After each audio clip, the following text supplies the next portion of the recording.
لحالك. الفاضي يبقى لهم مصري.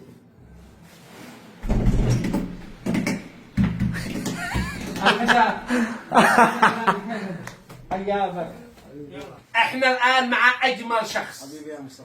عبد اللطيف الزيلعي، ملك الانسانيه. خاطرك مجبور. ليه ما في دور؟ احنا نشتي فاعل خير يصرف الرواتب للشعب اليمني. نشتيك تجبر بخاطر الشعب اليمني كامل، مش رواتب. برجع ادور من يخرجني يا مصطفى. يخرجك منين؟ من الدنيا. ما ضروري. ضروري الدولة تدي نص راتب وعبد اللطيف عليه نص راتب للشعب. عم تابع لك. وهذا يمكن. شوف والله رغم الاوضاع والحاجات المشيره بانه بلادنا حاليا يعني مثل ما تقول ميؤوس منها، الا والله في احساس كبير جدا انه احنا قادمين على ايام خير. مشي يعني تبشر فاعل خير هكذا. لا مش انا يا اخي امس بنصلي في الجامع وجنبي واحد بيدعي بالانجليزي. قلت له مالك يا اخي بتدعي بالانجليزي؟ قال اشتي مساعده بالدولار. اليمني ما عاد خارج، والله ما عاد خارج ولا مليون في الشهر صرفه.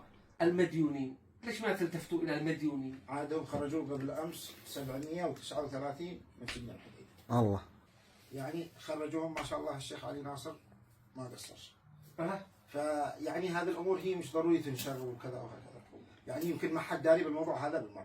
739 قبل أمس. الله. تمام. الله. غير هكذا استاذ مصطفى، يعني انا عن نفسي ما قدش يوم طرحت رقم حسابي وقلت ادعموني، تمام، ولا قد طلعت حاله وقلت تجيبوا لها. ومن يتصل بنا مثلا احنا اغلب الاحيان نرد عليه ونقول له شوف جيرانك، شوف اللي حولك، شوف فهمت؟ لانه احنا اصلا قصدنا نوصل رساله لا اكثر.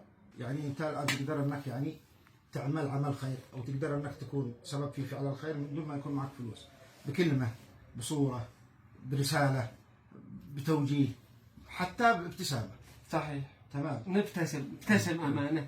والله ما بش اليوم. يا اخي الابتسامه ما عاد احد يشتي ابتسامه. الناس اشتوا الزلط. يا اخي هات الزلط، هات الزلط. قلبك البنك المركزي. الشعب كله يشتي فاعل خير يلفهم كلهم. قسما بالله ذا حين انت تدفع لناس، تفعل خير في ناس، وفي ناس خيرات قد بيتاثروا وقد بيحسدوا. يشتوا يعني الشعب كله اصبحوا ظروفهم سوا، الغني والفقير هذه الفتره. فلذلك كن نصير ذخر الاغنياء هذه الايام، ذخر قدهم حراف اقوى من الفقراء.